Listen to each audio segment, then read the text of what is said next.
Hello, all you goofy CEOs and hypersexualized Jessica Rabbit-esque ladies out there. Today, we take a look at Gremlins 2. Sort of. Really, it's more of a long, dark look into the dietary habits of Randy Quaid. When you gaze into the Quaid, sometimes the Quaid gazes back. This is Crushed Celluloid.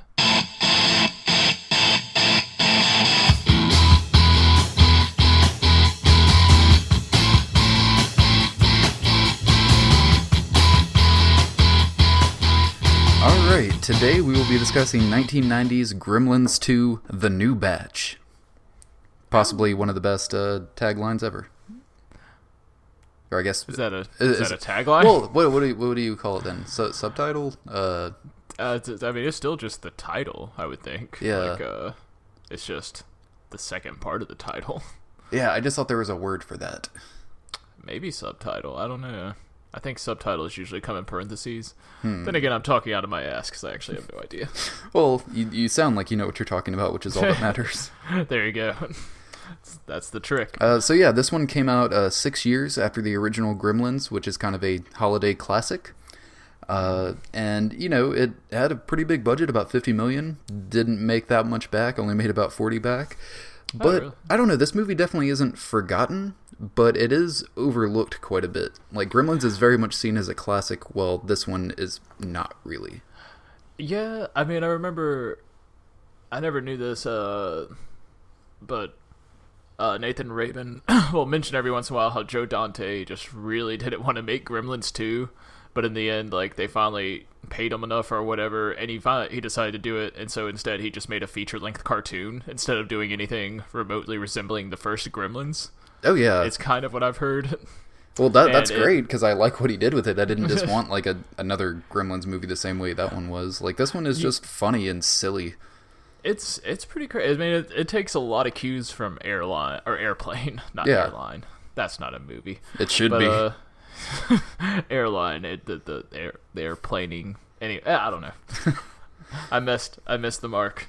Yeah. So Gremlins 2. I remember I used to be really into Gremlins and Gremlins 2. Like, I used to rent it like once a month. There was probably a year of my life, probably around the time I was like 10 or 11, where I'd rent them all the time. And I don't really remember anything about either of them anymore. Like, Gremlins 2, watching it was almost like watching it for the first time. Like, I barely remembered anything except kind of the Gizmo as Rambo parts. That's the vaguest thing I remembered from them. Yeah, well, I still definitely, I've seen both of them quite a bit too, but even more recently I have, so I still pretty much remembered everything. It had been longer since I've seen Gremlins 2. It's definitely been a few years, but I still pretty much remembered all the beats to it. And that's the thing, this movie does have its fans. There is like a fan base that loves Gremlins 2 even more than the original Gremlins. Mm-hmm. But I don't know, it's its own beast. Yeah, it's I mean, it's interesting. It's, like I said, it comes off like a Mel Blanc movie almost at times. It's pretty... Oh, yeah. It gets kind of meta at one very obvious point in the movie. Oh, all over the place. Well, yeah, well, I was talking about the extremely meta part. Yeah. But with Hulk Hogan and all that. Oh, well, yeah, there's that one, and there's also the Leonard Maltin scene, which I liked quite a bit. Yeah. I mean, it's referencing Gremlins a lot. Yeah. Well, I love the Hulk Hogan part. Like, I don't know, it's probably his best film role. It was, yeah. Next to Thunder enough. In Paradise 3. Oh, who could forget that classic? So yeah, I guess let's jump into it. Well, I mean, unless you want to talk about Joe Dante or anything. Not necessarily. He's done some good things. He's done some bad things. I like his Masters of Horrors. He did the Screwfly solution. That was pretty good. Oh, actually, I haven't seen his Masters of Horror. Oh, they're all right. I haven't seen the other one, like the one about the army guys, Homecoming. But I think it's about army guys. But I have seen the Screwfly solution. It was pretty good. Oh, he's made a lot of different kinds of movies, and he's done some really good ones. The main thing I wanted to talk about was the discrepancy between the writer of the first Gremlins and the writer of the second Gremlins, because I think that's pretty hilarious. The person who wrote the first one is Chris Columbus, and he has like Goonies and these like not he doesn't have an extremely prolific career, but he has like. Well, he did the Home movies. Alone movies, the first two. Home Alone. Oh, he's also did Harry Potter, 2 of the Harry Potter movies. So I didn't know that. Yeah, apparently. I just brought back up his page. So yeah, he's done good stuff. Like he's. Oh wait, maybe he was just a producer. Yeah, cut that. Chris Columbus did kind of move into the director area and done pretty well for himself. Yeah, he did do Heartbreak Hotel. Ooh. Not sure what that is. And 9 months. But compare that to the other guy that wrote this one, Charles S. Haas. He worked with Joe Dante again on John Goodman Proudly Presents Matinee. No idea what that is. Oh, no, Matinee. That's a really awesome movie. Oh, that's another one of the Joe Dante films that I really enjoy. Cool. I have not seen it. It's John Goodman's like a theater owner, and they're playing like this giant ant, like 1950s sci-fi movie, and because that's where the film takes place. But it's really cool. Cool. And then he has done nothing else that you would recognize. Not you, but anyone. Oh, Tex. Yeah, like that's I vaguely remember that being a thing. I'm not sure I ever saw it. Well, wasn't it based on a book, like one of those books that the lady that did like The Outsiders and Rumblefish did, or the person that did those? Really? S.E. Hinton? What wasn't Tex another one of hers? Huh? That is S.E. Hinton. Weird. I didn't know that's. I could be wrong. I could also just be talking out of my ass, but I have that connection for some reason. No, that's it. No, he also apparently did That Was Then, This Is Now with Emilio Estevez and Morgan Freeman. That I have not seen. Yeah, I don't know what that is. Yeah, weird. I just don't see how Tex, the Disney movie, fits in with The Outsiders and Rumblefish, but you know. I also I thought it was cool that Joe Dante is uncredited as the director of Rock and Roll High School, which I used to love as a kid. I didn't. The Ramones. I didn't know that. Yeah, I don't. Let me check that. Who is the director of that? I don't know, Joe Dante. I mean, the credited director. Yeah, Rock and Roll High School, which is a really cool movie. Alan Arkush. Oh. He apparently worked on. Okay, wait. Let's go to his director credits. He does. This podcast is going to be awesome. We're just going to be reading IMDb pages the entire time. We are off to a strong start. He has done a lot of TV and TV movies. Oh. I'm looking through his stuff trying to find any other movie. What kind of TV did he do? He directed Caddyshack 2. Oh, while we're at Caddyshack 2, why don't we read the cast list? Yeah, well, let's see if we can come full circle and get back to Gremlins. Yeah, let's see if we can play the 6 degrees of Kevin Bacon with Gremlins. All right, I guess yeah, we can start now. So we start with Looney Tunes. Yeah, a Looney Tunes opening, which is weird. It's a weird way to open up a Gremlins movie. Oh man, it's so strange. It's like it reminded me of, I thought, like Disney movies when they have the little short movies before like the Pixar movies, like the little short Pixar films. Yeah. Before the Pixar film. Like it was kind of like that. Doesn't really deal with anything else in the movie. Not at all, and it's weird because you'd expect there to be like Gremlins as cartoons or something, or for the Gremlins to pop up in the opening, but they don't. It's just fucking Bugs and Daffy for no reason. Yeah, really, really strange. Like almost a, I almost want to call it a cold opening because it's like it's just so. It's not really. I mean, it's Looney Tunes, but it's not that funny. It's just kind of there, and it's so. It sets this weird tone. But I guess it does. Like, I guess it does its job if he's just trying to say, like, hey, I'm just making a fucking cartoon here. Yeah, I will say Gremlins 2, for the problems I think it has, it does stick to the tone, which makes it all come together. Absolutely. And the first one, I do love the first one, but its tone is all over the place. And that's because there's so many different hands in it, because Joe Dante was trying to make it a Joe Dante movie and kind of trying to make it, I don't know, somewhat dark, but not too dark. Spielberg was Yeah. executive producer, and he was trying to make it like kid friendly and make it like a kind of horror-ish E.T., I guess. And then Chris Yeah. Columbus, whose script was even darker to begin with, like people died in the original script. Do they not die in the actual movie? I haven't seen Gremlins in so long. I don't remember No, anything. I mean all the Gremlins die, of course, but I don't really Yeah. think anyone. You don't really see anyone die. I mean, there is the old lady gets thrown out of her upstairs window, so she probably didn't make it out too well. But I don't think you Yeah. ever really see her die. But I think like Billy's mom died in the original script, and Yeah. like there was a lot more violence and stuff, but they kind of toned it down. But it was still pretty fucking dark. It's one of the reasons that PG-13 got invented. Between that and Temple of Yeah. Doom. Yep. I did know that. Yeah, so we go from there to Chinatown. Yeah. Well, it kind of starts with like this epic score and Yeah. like a kind of sprawling shots of the city and shit, and it feels kind of like an 80s cop procedural movie at first. I did read in the IMDb trivia that those shots were taken from the opening shots that they had, like the stock footage from Superman 4. Which It's where really, those came from. that's the one you're gonna steal from is the Quest Yep, for Peace. that's where the money was. Like that was the one that was made by Canon Films, like some of the most known for being cheap people in the business. Like why not use some of the other ones, the Richard Donner movies that had probably better budgets and better shots. I mean, I almost feel like that has to be part of the joke too, because that's if the rest of the movie sticks to the cartoon tone, that is the one part that is way over the top and just does not fit in this movie. It's almost like a meta movie joke. Like, this is just such a movie trope. We're just gonna add this cheap looking schlock into it. Well, there's so many parts in this movie where I just don't know if it was just a shortcoming of the movie or if it was an intentional joke. Because pretty much Yeah. anything that is wrong with this movie, you could probably justify as saying, "Oh, Joe Dante was trying to make a joke there."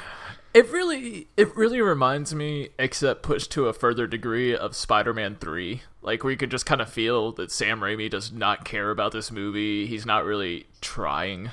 And, like, he's trying to insert, like, these dance scenes and these other things that don't make any sense in the Spider-Man Just movie. something to keep him entertained while he's doing it. Yeah, like, it's just like, he's not making a Spider-Man movie anymore. He's vindictively making a Spider-Man movie. He's just like, it's like, fuck you for making me do this one. Yeah, well, I could see Joe Dante maybe being a little bit like that, but it also seems like he's having a lot of fun with this one, but that's because he's not Yeah. focused on making the same kind of Gremlins movie. He's mostly just tossing in everything that he enjoys and that makes him laugh. Yeah, and this movie is just one giant joke, essentially. And it's good for it. It works for that. Oh, yeah, like absolutely. I said, it feels a lot like Airplane. Yeah, definitely. And again, like, I can understand why this movie didn't do that well to begin with. Like, just because people expecting another Gremlins movie, and this is just absolutely nothing like it. And just a complete 180 from anything they could have been expecting. I mean, this movie gets grating at times. Like, the actual Gremlins, like, the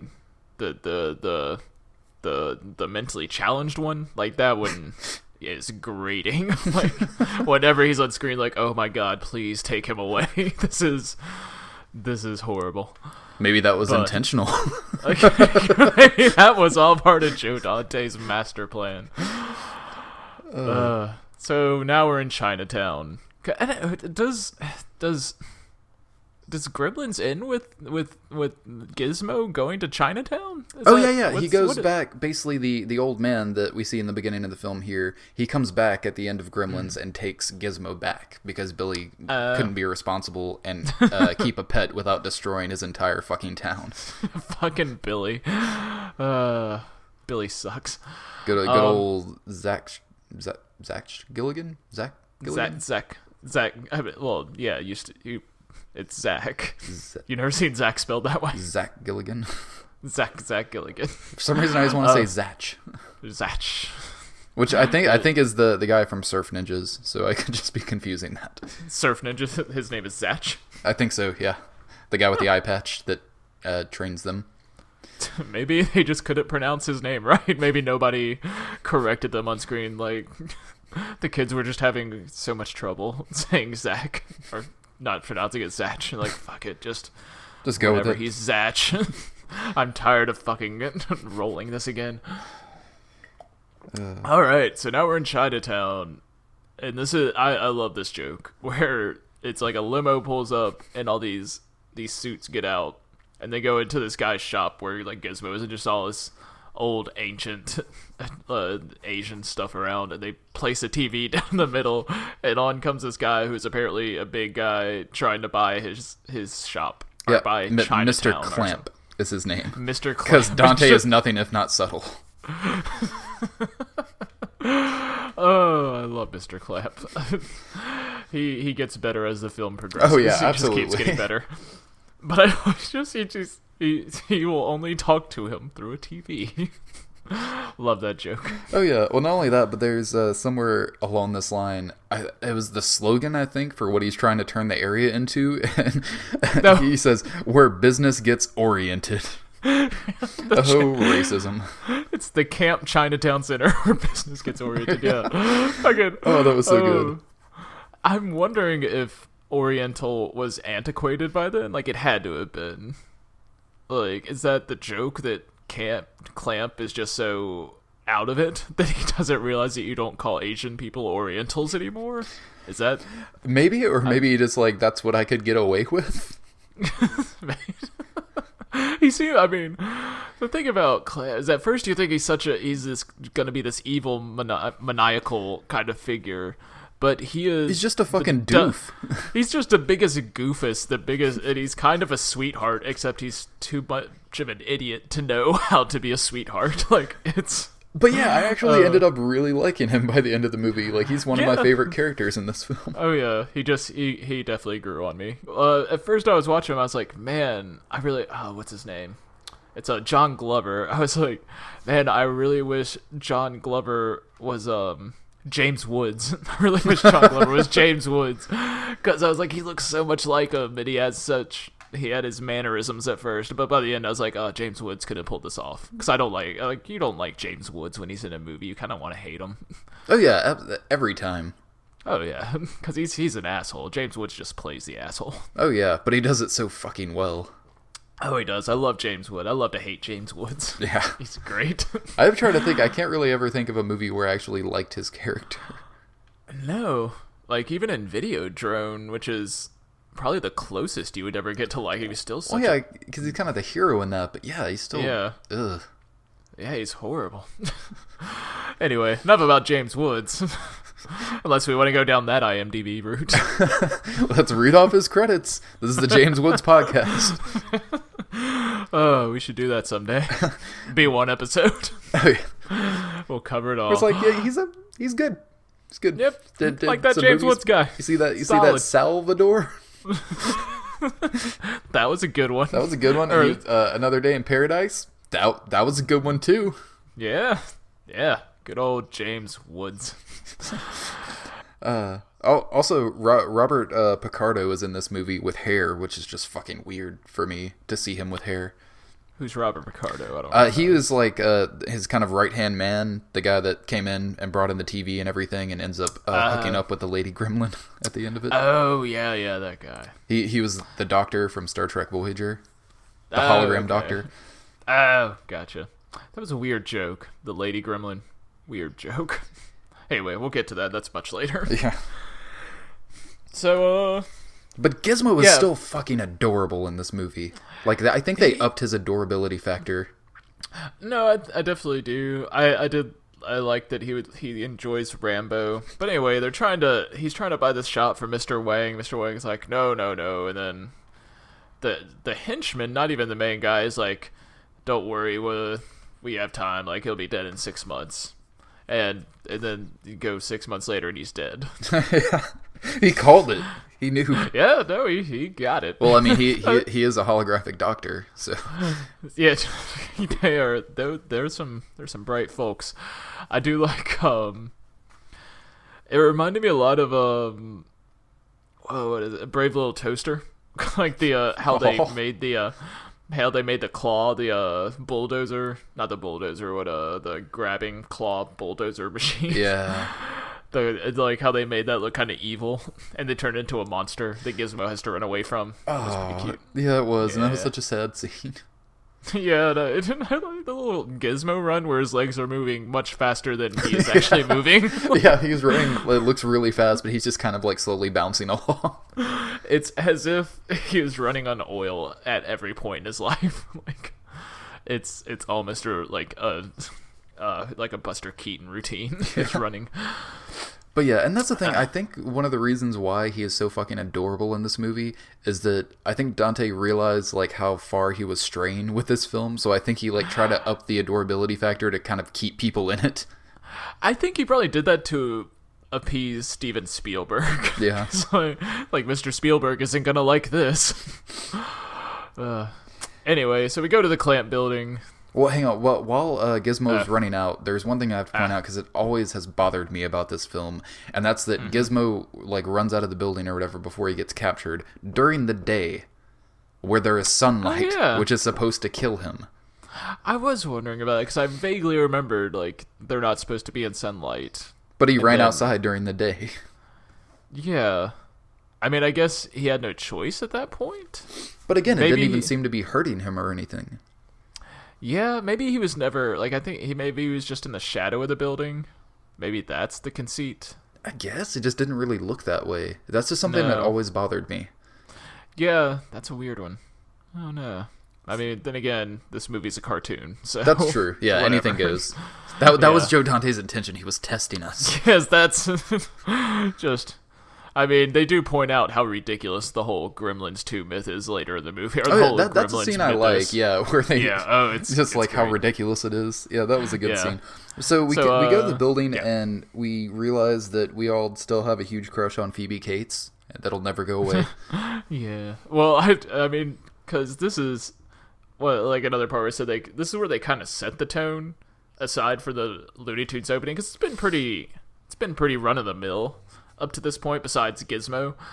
And then they have this scene with the Clamp building and the revolving door. Like, this asshole kind of pushes his way through Billy and Phoebe Cates. And he gets stuck in the revolving door, and it just goes haywire, just spins him and, like, throws him out. And then we go inside to where the tour guides have the most ridiculous hats ever. They're amazing. But yeah, it does. It plays like a Zucker Brothers movie. Yeah, exactly. Back when they were good.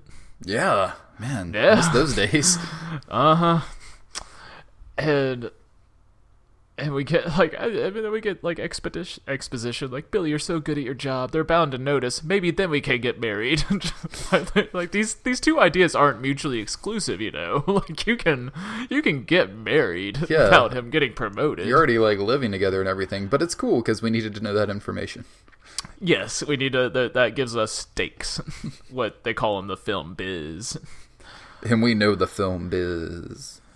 Woo. All right. Oh, sorry.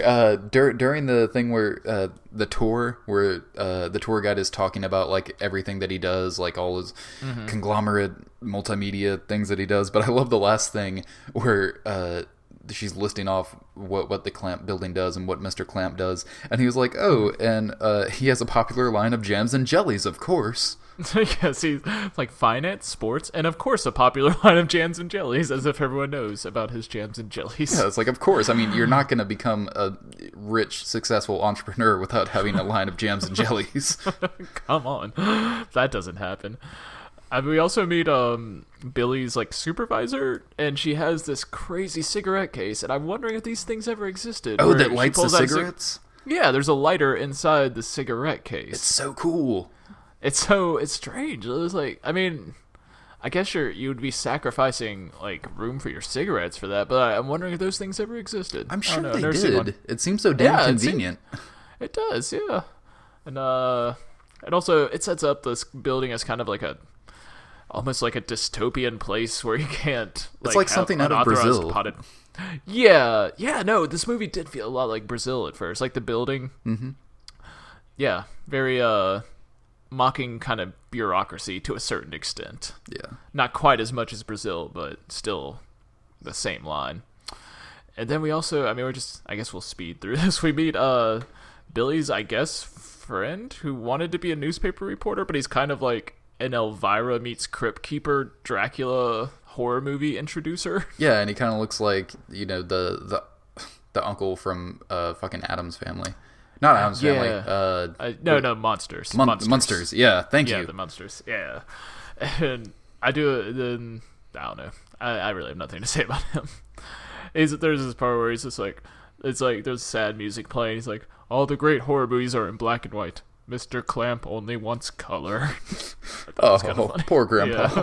Yeah. Poor Grandpa Monster. But I think one of the things I love the most about this movie is how many jokes there are just in the scenery that aren't even like vocalized. Like just a lot of the way the set design is and a lot of signs and things that happen in the background I love. But one of my favorite jokes in the movie is when they go to like the research lab, they pan over the sign. Lab. Yeah, and it's Splice of Life designer jeans. Yeah, Splice of Life. Yeah, I thought that was brilliant.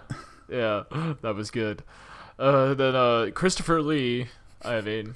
And like, what the fuck is Christopher Lee doing in this movie?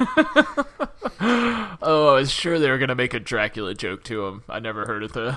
I think they kind of did. I mean, maybe they did. Maybe I think it was more kind of like a music and camera cue. I could see that. Where it kind of like did a close-up. There was a certain part I remember to where like the way the music and the camera looked at him and did a close-up of him, it just looked like something out of a Hammer horror film. I have heard that if you watch like interviews with Christopher Lee, like if someone brings up his Dracula, like he just gets really quiet and really sullen. Like he really doesn't like talking about his time as Dracula. Like he just... I don't know how true that is, but so I'm wondering if Joe Dante is like, oh yeah, we're gonna make a Dracula joke. He's like, no, we're not making a Dracula joke. So he just had to do it with the camera. And so he just did it in post-production. Yeah, exactly. He just got a close-up of him when he wasn't paying attention, and he's like, oh, this is good, I'll use this later. Yeah. But Christopher Lee is probably one of my favorite characters. He's like, he gets a package, he's like, oh, splendid, must be my malaria. Oh, just rabies. Oh, he has so many good lines like that. But also, like, seriously, in this scene, Christopher Lee and Julia Sweeney, together at last. I didn't know we were The audience spoke, and Joe Dante listened. And the chemistry is there. That is the best compliment anyone could ever give this movie. Yeah. The chemistry is there. It's there. And then I couldn't place it. I know these guys from something, but the twins that are Terminator researchers? 2. Is that it? Yeah, I think he's one of the cops. And okay. Yeah, so then you see one of them, he's like getting a cup of coffee or something, and then it turns and the T-1000 has mimicked him, so they're both standing together. Huh. And I think there's something else I've seen them in too. No, I think I just remembered. I think it's from Erie, Indiana. Yes, you were correct. They're the twins. Yes. Yeah, they're the twins, and that because Joe Dante directed about 5 episodes of Erie, Indiana. I saw that too. I didn't know that. That's awesome. Yeah. So that he love must that have, show. Right? Yeah. Oh, that's awesome. Okay, that's been killing me. I was like, I know these guys so well. Yeah. Well, all right, we're done. That's here. the podcast. I think we got to the bottom of Gremlins 2. I was like, no, we're not even like really done talking about it. I think we're just gonna go watch Erie, Indiana now. We'll be back next week with the Erie, Indiana podcast, going episode by episode and exploring the deepest realms of the show. Oh, it'll be right after the James Woods podcast. We're gonna have like 5 podcasts a day. It'll be amazing. And then we find that they've called Gizmo, and he loves to dance. Which was so funny. It's so fucking cute. Like, there are seriously times in this movie that I fucking hated how cute it was. Just like the things that made me feel, and how like I was just like, oh, and all warm and fuzzy inside. I fucking hated that. Yeah, no, because Gizmo wasn't that cute in the original. I can't imagine. I mean, he was just adorable because he looked adorable, and he was innocent. Like, he wasn't dancing, was he? Maybe, I don't know. Like I said, I don't really remember that, but yeah, I mean, he was definitely cute, but they just play it up so much in this one, and I think it's because of how fucking weird it is, so they had to wrangle it back in or keep the Gizmo as its sweet center. Yeah, and well, let's keep going with the biolab where they inject cheese with electricity so that rats can power a portable radio. He's literally he's injecting cheese with electricity. He's like, imagine if a rat could power a portable radio for a month. What? Well, I mean, it's smart thinking. I mean, they're in New York. There's tons of rats everywhere, so you might as well put them to good use. Make them power your city. Yeah, might as well feed them electric cheese. Then there's an Alvin and the Chipmunks joke. I don't know where that came from. Where did you catch that? Yeah, no, I know what you're talking about. I don't know why that's there. But it's also a monkey. There's a monkey's doing something. He's like, Alvin, put down that DNA. Yeah, and then Theodore was mentioned too. Oh, really? I missed that. Yeah, they called someone Alvin, and then I think they called another animal Theodore. Huh. Clever. I guess Joe Dante really liked Alvin and the Chipmunks too, as well as Looney Tunes. Yeah, I mean, everything that Joe Dante likes is in this movie. Apparently. And I do. This is also after where. We skipped over, but Billy finds out Gizmo's there somehow. He goes and steals him, and he goes to the bathroom. He hears the whistling. Oh, yep, that his song or something. Yeah. And I like that he goes into a bathroom as one of the guys leaving the bathroom, and the building talks all the time. And the building's my favorite character in the movie, probably. And it's just like, hey, pal, I sure hope you wash those hands. Like, it's like Mr. Movie Phone or something. It's awesome. It is. There's also a really good joke about the building, because the building is supposed to be like this high-tech, mostly automated building, which is a fun idea, and Joe Dante plays with it a lot. But when Mr. Clamp comes to Billy's floor to visit and ends up, kind of checking out Billy's work, he has Gizmo in the drawer at the time, and Gizmo kind of opens the drawer, and Mr. Clamp catches it, and he's like, oh, what's happening with that drawer? And he's like, oh, it's automated. And Mr. Clamp just has this look on his face like, I didn't know they did that. And he's just like, this fucking building, I'm amazing. His excuse is, it's automated, so it opens every once in a while just in case I need something. He's just like, wow, that's really smart. But that's just how much of a goof is Mr. Clamp is, because he's just like, that's a good idea. I'm glad I thought of that. And we're just gonna skip over the Jessica Rabbit manager character she's trying to seduce Billy. The girlfriend finds out about she is kind grating. Of wash. She's more grating than the mentally handicapped. Oh yeah, she's pretty bad. But essentially, this is also, he can tell the girlfriend to pick up Gizmo from his desk, and her reaction, which once again I don't remember Gremlins, but it feels out of place, where she's like, Gizmo's here? That furry thing? Like, I thought she used to like Gizmo. Well, I mean, initially, before they ravaged the town. Oh yeah, because Billy was more close to Gizmo. She was just kind of like, oh, that's a cute thing. But then all that shit happened, so she's probably just like, no, this causes bad things.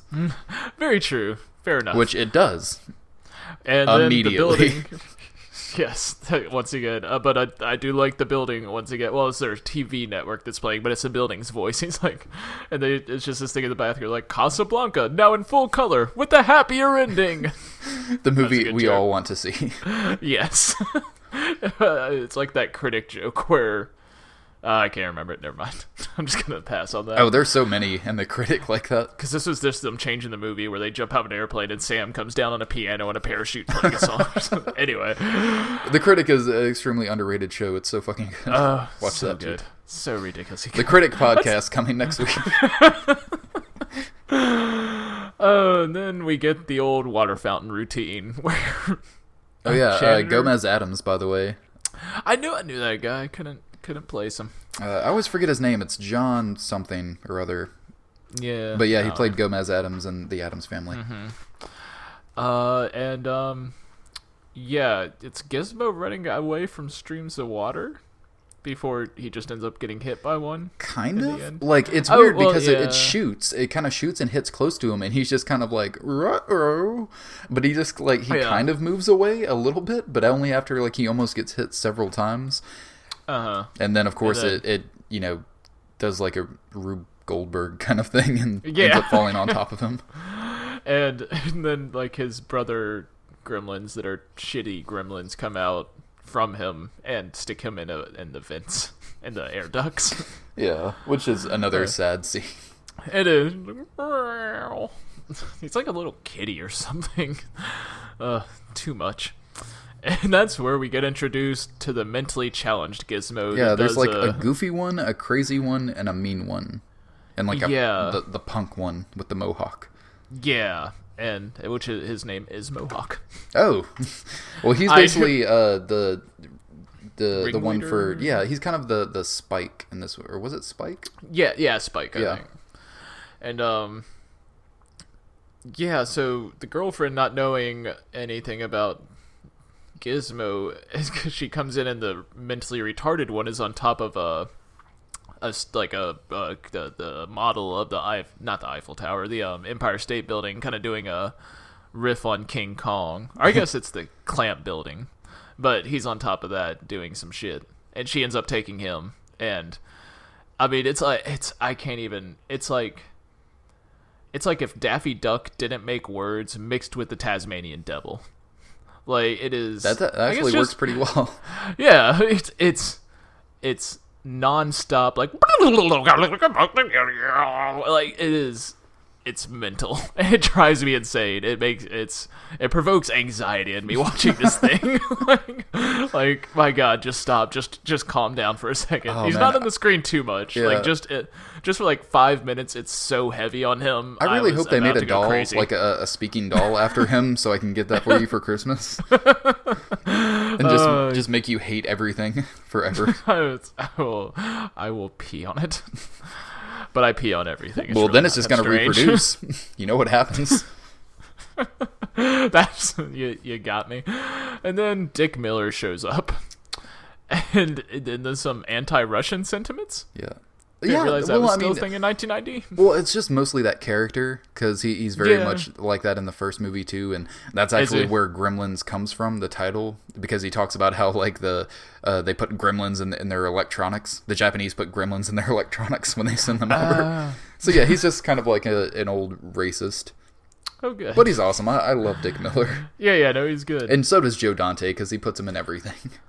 Yeah, and Dick Miller, the only thing really notable about this part, like, we're skipping over a lot of plot because it doesn't matter. Well, yeah, the whole like psych out, like with his boss, like going out to dinner, and then not even a love triangle, but Phoebe Cates thinking he's cheating or possibly it's fucking stupid. Nobody cares. Yeah, blah blah blah. It's all to get to the Gremlins, but as Dick Miller's leaving their apartment, he's like, "Your dad's working on new inventions, reversible toilet paper or something." Just like that's a horrible idea.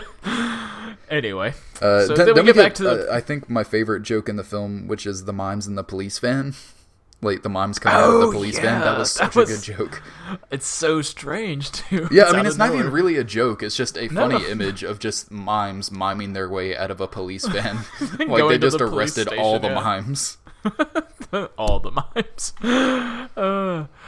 And so... And then we go... So... it's kind of weird. Like, it's first the Gremlins kind of happen in the building, but then it's not quite the next morning yet.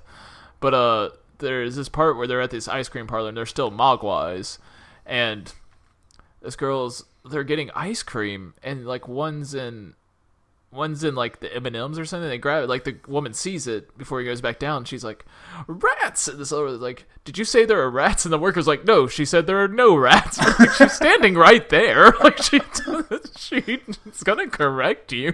But yeah, that's probably how I'd handle the situation too. Yeah, like, no, she said no rats.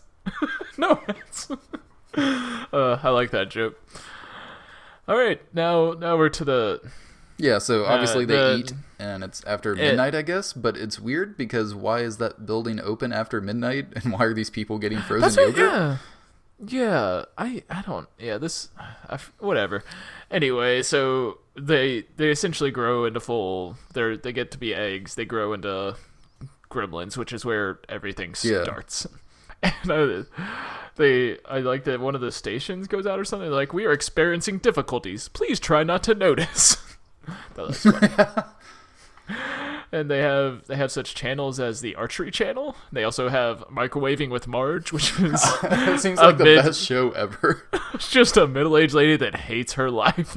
She's just getting like shit-faced drunk while she's cooking. And that's what I love. It's Microwave with Marge, and she doesn't even use the microwave. She's like cooking on a stovetop, and then just like pouring a whole half bottle of booze into whatever stew she's making. She makes bologna and bean dip rolls. Which is amazing. Like, in the poorest, whitest trash house I have ever been to, I've never had bologna like rapid bean rolls. No, like that's some Rusty from Vacation type shit. Oh yeah, if you smothered some ketchup on those, I'd be with you 100%. That's what we call a Randy Quaid delicacy. I'm sure he's still eating those now. The Randy Quaid podcast coming next week. What's Randy eating today? And that's all the podcast is. We're just gonna make assumptions about what Randy Quaid is eating. What do you think Randy Quaid's eating now? And then we get Billy trying to explain to the security why, like, about the Gremlins, and he's explaining the rules to them, which are you don't feed them after midnight, don't get them wet, don't put them in bright light, don't get them wet, and don't feed them after midnight. Yeah, and the guy points out one of the biggest logical fallacies of Gremlins, like, well, what if they're eating when they cross a time zone? I'm just like, holy shit, that's a good question. I never thought of that. Like, what does constitute midnight? It's like it's always midnight somewhere. Yeah, and like when does that end? When can you feed them? Like 5 in the morning? Yeah, 6, and obviously 8? like they got him from this old man in Chinatown. Oh, nice. An old Chinese town. But yeah, so obviously they came from like overseas, like from the Far East, I would assume. So wouldn't it be don't eat after midnight that time? Like wouldn't their bodies be affected by that? Yeah, I don't know, but I like that they make fun of how stupid the rules are. No, like I said, it plays with the it follows the tone, and they're just like we're making a big joke out of this. Like, don't take this seriously. And then we get back to Microwaving with Marge, where she is busily working on tuna noodle cheese product chowder surprise. Another awesome Randy Quaid meal. And, oh man, I really it would be so funny to me if we looked it up and Randy Quaid had married the woman that played Marge. And she just saw her in this movie, just like, this woman knows how to cook. I gotta get her in my life. You are the woman of my dreams. She's like, it's just a character, Randy Quaid. And he's been eating like a white trash king ever since. Oh, and then the Gremlins all come out and attack her. Yeah, which actually there's some really good creature effects in this movie. Yeah, no, they were awesome. I really enjoyed them, and I do for how good the creature effects though are. The microwave and Microwaving with Marge is not real, and they never show the numbers going down. They are always at like 1930 or something. Yeah. I did note that. Joe Dante intended that. That was supposed to show you how fake movies are and how people don't even notice. How going deep, man. How fake television is via movies? Yes. Maybe? How fake cooking shows are. There's so many layers. There's so many layers to Joe Dante's subtle jokes. Joe Dante is really sticking it to Cooking with Randy Quaid. That would be a show I would watch. Right? Man, we should contact Randy Quaid and see if he wants to do a podcast with us. I don't think he has a phone anymore. If I had to wager a guess. Well, we should start patrolling the streets and look out for it. We'll have to send it via Eagle. I think that's how Randy Quaid gets his messages now. No, don't do an Eagle. He'll eat it. You have to send something not as tasty. He'll wrap it in bologna, smother it in ketchup. All right. So Gremlins. Yeah, what are the Gremlins doing now? I don't know. They put Gizmo in a copy machine and are making a bunch of copies of his face, which is actually, if you look at all the headshots and stuff, like there are actually some funny ones in there, like some joke ones that they tossed in. Oh yeah, no, I didn't catch it. My favorite, but this is, I need to turn off my email. Sorry. But I love the joke when we get back to Clamp's like main office. Is the first time we've seen his office, and he just doesn't know what to do with himself. He just looks like he's so bored with his life. Yes, he's just like, he talks to his side, he's like, let's oh, let's do some memos. Yeah. Gets so excited when No, he not has even that that. He's like, idea. let's shred some memos. Let's shred some memos. It's like, hey, could you That's shred all my mail from today? No? Yeah, we'll do that. He's not even doing anything himself. He's just telling somebody to shred his mail. Yes. I think that's where I actually fell in love with the character. When I was just like, Yeah. oh my god, he's just a big doof that doesn't even know what to do with himself and all of his money. He's awesome. And I didn't get then it does the Leonard Maltin thing, where essentially Leonard Maltin comes on and gives his actual review of Gremlins. His show was called Leonard Maltin and the Movie Police. I didn't kind of catch that. That's good. But yeah, apparently Leonard Maltin gave a shitty review to Gremlins. I had no idea. Oh, I didn't know that. Yeah, he the review that he's giving to Gremlins 2 in the show, isn't he doing Gremlins 2? Or... Well, no, he's giving a review to the original Gremlins. Yeah, that's his actual review. Oh, of Gremlins. I didn't know that. Well, Yeah, apparently Leonard. Why the fuck was he in the movie then? I don't know. He actually gave Gremlins 2 3 out of 4 stars. Because he was in it. He was like, Yeah. you got some talent in this movie, Joe Dante. So yeah, that's Leonard Maltin didn't like Gremlins. Don't know why. I mean, I guess for the 'Cause he wasn't in was it. Gremlins 2. Yeah, exactly. They fixed the problem in the second one. More Leonard Maltin. That's all Leonard Maltin wants to see.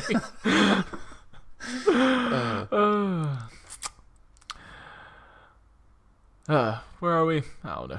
I don't know. I'm just. This like the Gremlins are just going ape shit. Like this is where the movie just Well, yeah, there's this no is again plot where anymore. Joe Dante is just tossing in everything in the kitchen sink. He's like, okay, so we've seen the Gremlins, we've seen the Mogwais, we see what happened, we saw all this in the first movie. Well, what can I do to make this different? And he's just like, okay, I can make this kind of gremlin and this kind of gremlin and this kind of gremlin. So he just puts all these different like potions in the laboratory to turn them into a million different fucking things.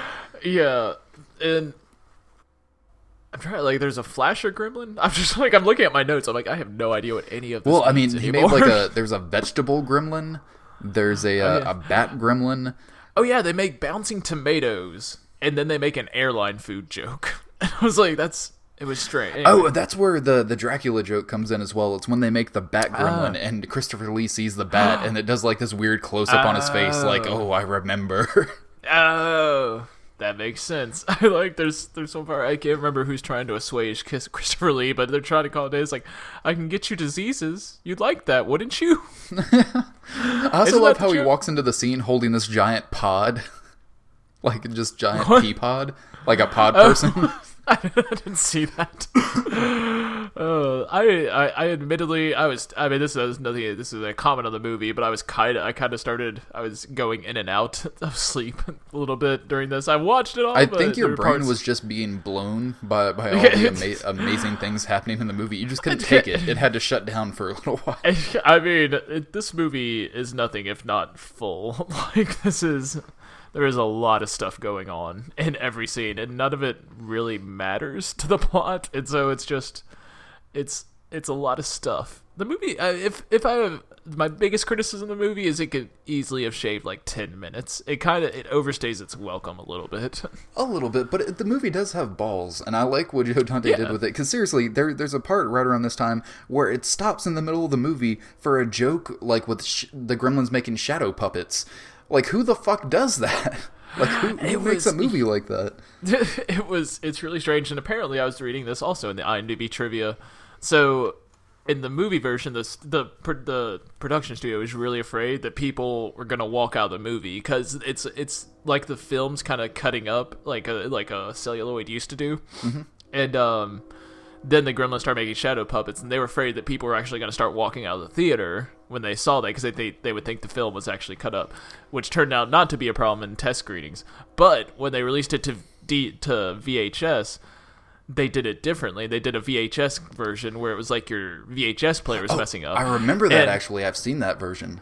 Yeah, and people were calling the VHS companies really pissed off that like they had more return tapes of people being like, no, it broke in the middle of it. Like, no, people did not realize the VHS it's thing true. was a stunt. Randy Quaid was a big advocate for that. He was speaking out. He was getting people to sign petitions. I almost didn't finish Gremlins 2. I could have lost my $2. Randy Quaid needs that $2 He does, desperately. He does. But apparently, also the VHS version, instead of having a Hulk Hogan, it does a redub of John Wayne. Yeah, that is the case. I like the Hulk Hogan one better. Definitely. Yeah, I don't remember the John Wayne one at all. I mean, it's fucking weird. Like, there's no reason for him to be in the movie either, but Yeah. why not? You know, he comes in, he rips up his shirt, he calls somebody brother. That's all you need. Calls himself the Hulkster. That's what he does. It's what Hulk Hogan's there for. And so we go back to everything going wrong in the building, and there's a thing. There's a bottle of acid, and it says "acid, do not throw in face." Oh, it's awesome. And that's a segue to a Phantom of the Opera joke that plays out through the rest of the movie, which is pretty good. Yeah, it's not bad, but yeah, there's that. There's the one that becomes super smart and wears glasses. I do, yeah, like, that's probably one of my favorite, but one of my more favorite gremlin parts of the movie. Like, the rest, like I said, it's Joe Dante doing a lot of stuff he finds funny. Like, I don't even know what we're going to talk about anymore, because this is just all... Well, yeah, it's all so anarchic. Yeah, there's no structure. It's got, like, all in the background, like, Billy and the Dracula. Well, I do like that, the guy that does, like, the horror movie presentations is still dressed like Dracula, but he goes in like a war correspondent and he just starts doing real news except as Dracula. It's funny. Yeah, it's good stuff. It's good stuff. And he has an Asian cameraman that loves cameras. Oh, like, yeah, that's a Long Duck Dong from 16 Candles. Oh shit, I didn't realize that. Speaking of Asian stereotypes. And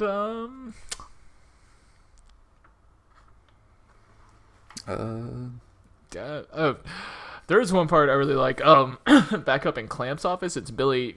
He finally gets up to Clamp, and they start. He's like, he does this thing where he's like, I thought I would never have to play this, and he puts in a tape to put on the network, and it's just like, because of the end of civilization, CCN is going off the air. And it's just like pictures of streams and birds. He's like, we hope you have enjoyed our programming, but most importantly, we hope you have enjoyed life.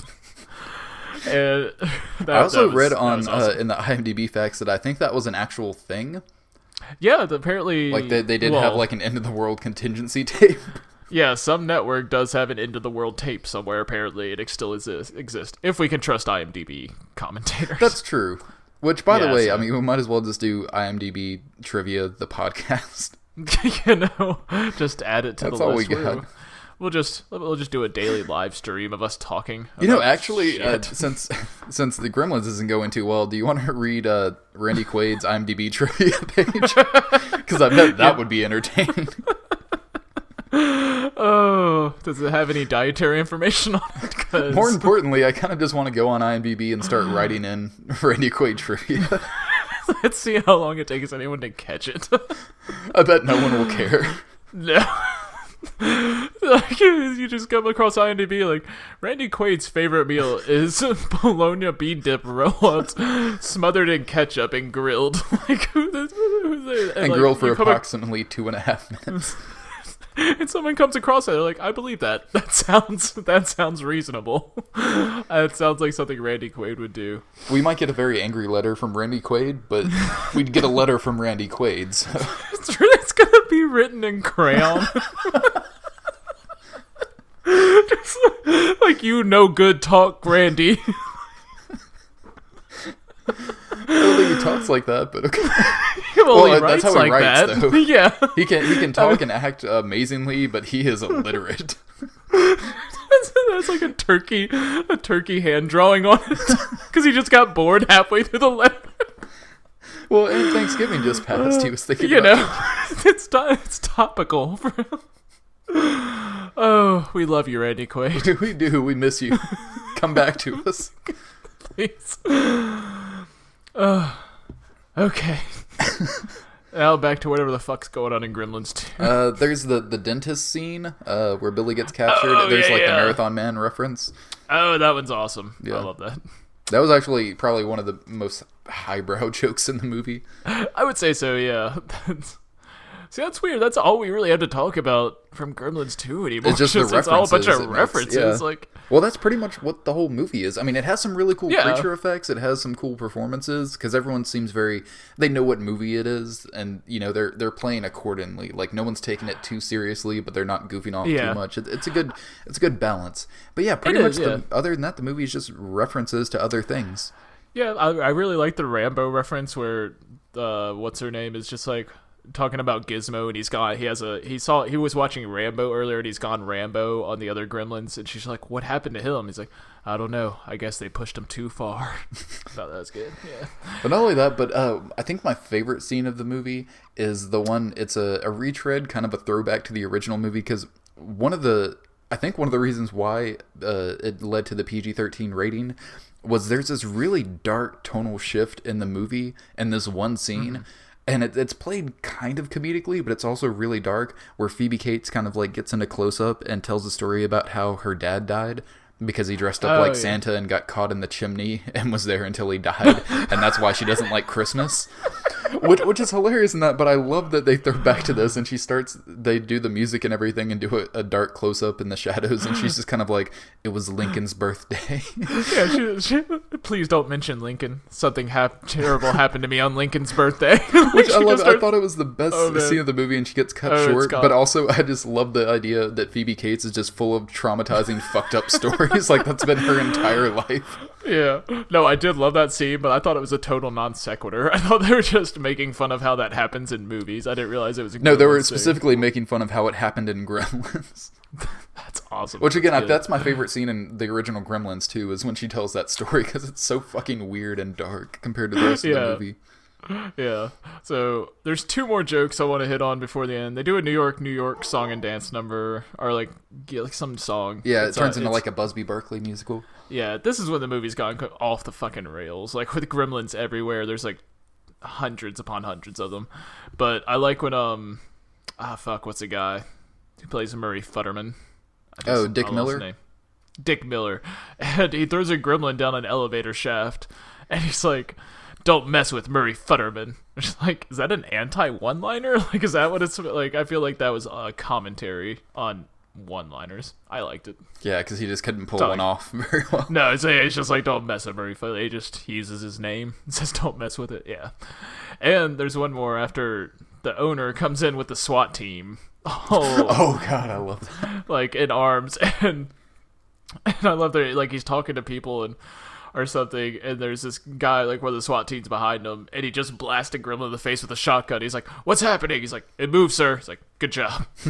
Well, not only that, I love how, like, for some reason they let him, like, lead the SWAT team and run in with a loaded gun, but I love how he ends up, like, fucking slipping in all the gremlin blood and just falling down.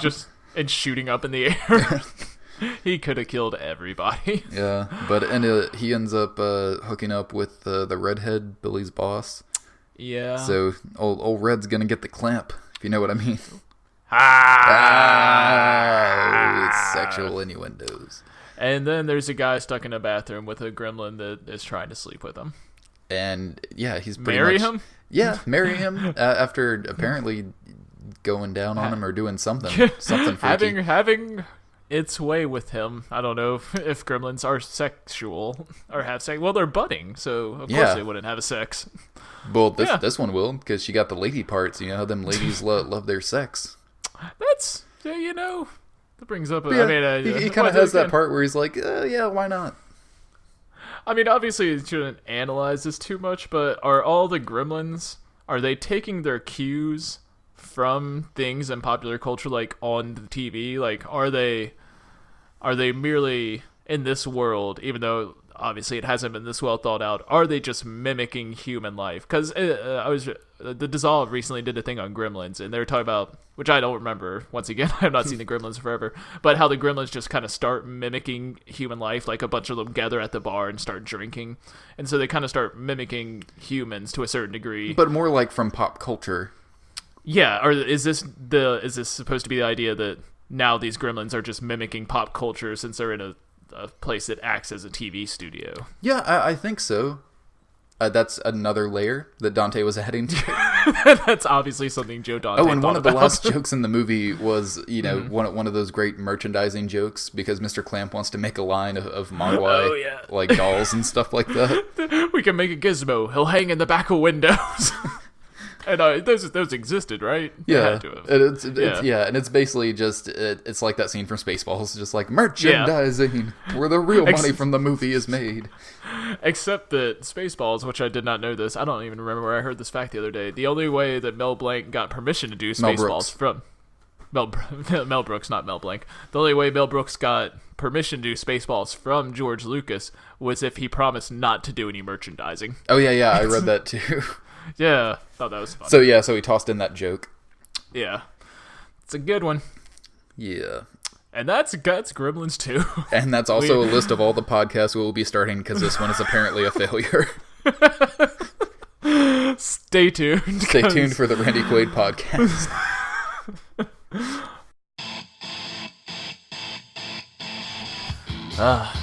That was a weird one.